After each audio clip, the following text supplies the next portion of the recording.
Novak Djokovic won the Tel Aviv Watergen Open last week, earning 250 points toward the Nitto ATP Finals. At the Astana Open, Novak Djokovic will play against Christian Garin now. Will he be able to win? However, Djokovic's qualification for the final is fantastic news for us, so let's concentrate on this significant ATP tournament news right away. Let's begin. First up, Djokovic builds a buffer as Turin tries to get stronger. Last week, Novak Djokovic made a significant advancement in his quest to earn a spot in the Nitto ATP Finals when he won the Tel Aviv Watergen Open Championship, earning him 250 worthwhile points. If Djokovic stays in the top 20 of the Pepperstone ATP Live Race to Turin, he will qualify for the 8-man season finale from November 13th to 20th as a current year Grand Slam champion. In that case, Djokovic and the top 7 competitors in the race following the Rolex Paris Masters on November 6th would also qualify. Djokovic, who is 15th in the live race, increased his chances of making the season finale for the 15th time. With the victory of his 89th championship, the 35-year-old widened his lead among the top 20. The 2018 Wimbledon winner is 565 points ahead of Denis Shapovalov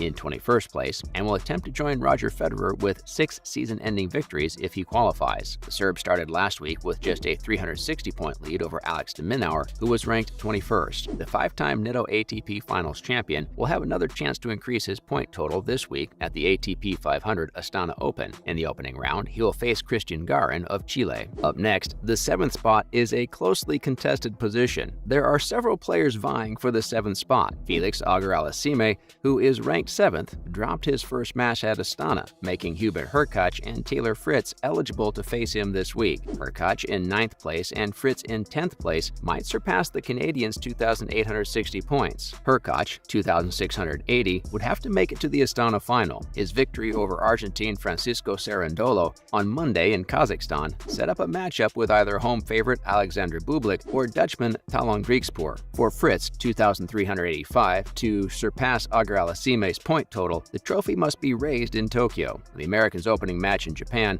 will be against James Duckworth of Australia. Now, the Serbian leads 2-0 in ATP head-to-head matches. Djokovic defeated Marin Cilic in the Sunday final 6-3, 6-4 to win that shining silver trophy, which was almost as big as his chest. He hasn't performed at a formal event in 3 months. Novak remarked in an interview, so it has been some time, and he simply cannot wait to compete more. He'd only played in 2 Laver Cup matches since winning his 7th Wimbledon championship in July, according to reports going into Tel Aviv. He won 4 wins in Israel and will want to improve on that result in Kazakhstan at the ATP 500 event. The adventure begins on Wednesday at 6 p.m. local time when he competes against Chilean Christian Garin in the National Tennis Center. The Serbian star has an advantage of 2-0 in their head-to-head matchups on the ATP, most recently winning in straight sets at the Wimbledon round of 16 last year. In the second round, Botic de van der Schulp is waiting for the victor. Next, the versatile all-round player Novak. When it comes to our sport's 3 outdoor surfaces, Novak Djokovic is a class apart. Djokovic is the only player to surpass the 54% threshold of points won on grass, hard courts, and clay, according to an Infosys ATP Beyond the Numbers analysis of the top performers when playing outdoors. All players who have taken part in a minimum of 10 matches on each surface are included in the data collection, which dates back to 1991 when official records first started being kept. He is Mr. 54%, the one and only. First on tough clay, second, third on the lawn. It's a well-known fact that Djokovic is the first player in over 30 years to surpass the 54% threshold with points earned on all 3 outdoor surfaces. His ability to succeed in slow, medium, and fast courts speaks to his versatility and durability. To continue, Novak is the best player. Nadal's statement refers to a few instances where he saw Novak performing at his peak when the level attained appeared to be as close to faultless as possible, simply stating that Nadal has never encountered or observed anyone else reach such a level of performance before was a fantastic compliment from one outstanding player to another great one. It's not an evaluation of Novak's career or a statement on his standing among the all-time greats, rather it's merely a report on a few matches where a strong Nadal was left speechless by a new caliber of tennis he had never experienced or seen before. The statement made by Nadal was more of an assertion that when Novak performs at that level, there is no comparison and no way to stay up with him, and that Novak, at his peak, has never been accomplished before. Again,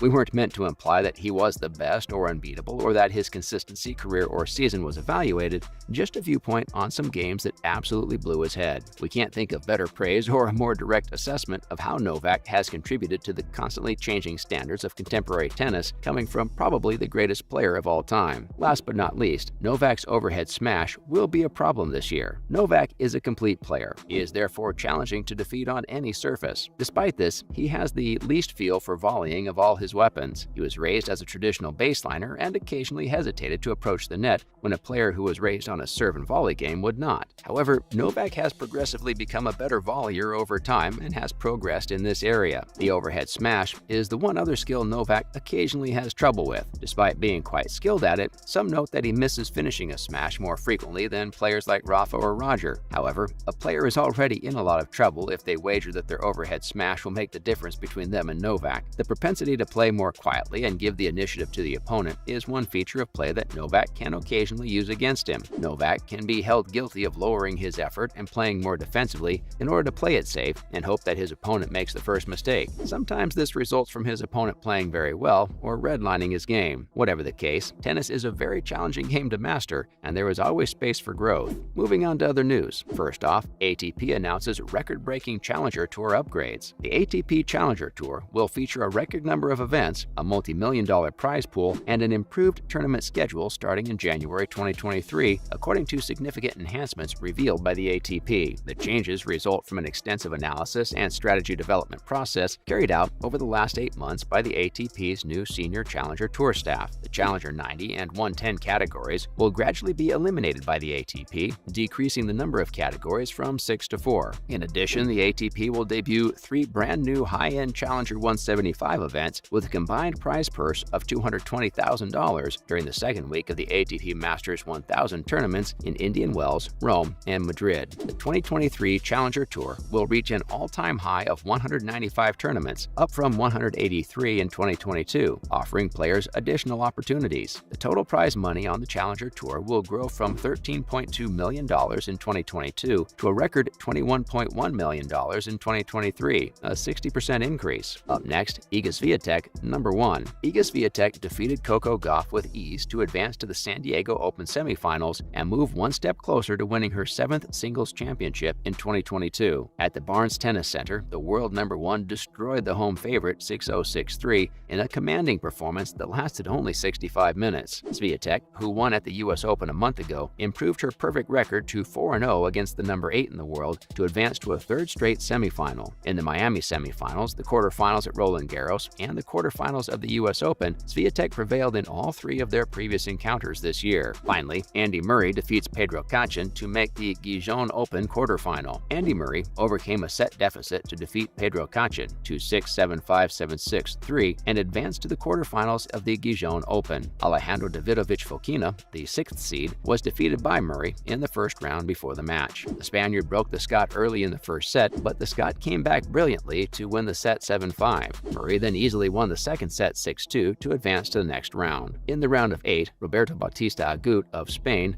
or Sebastian Corda of America will square off against Murray. In this first round, Cachin defeated Russian qualifier Alexei Vatutin, and he easily won the first set, which required a tiebreaker. The world number 61 won that 7-2 before taking the second set 6-0 and astonishingly scored 24 of the 28 points available. That's it for this video. Are you excited for Christian Garin versus Novak Djokovic? Let us know in the comments section below. If you enjoy the video, hit the like button and share it with others. Check out our channel and subscribe to watch more content like this. We'll see you soon.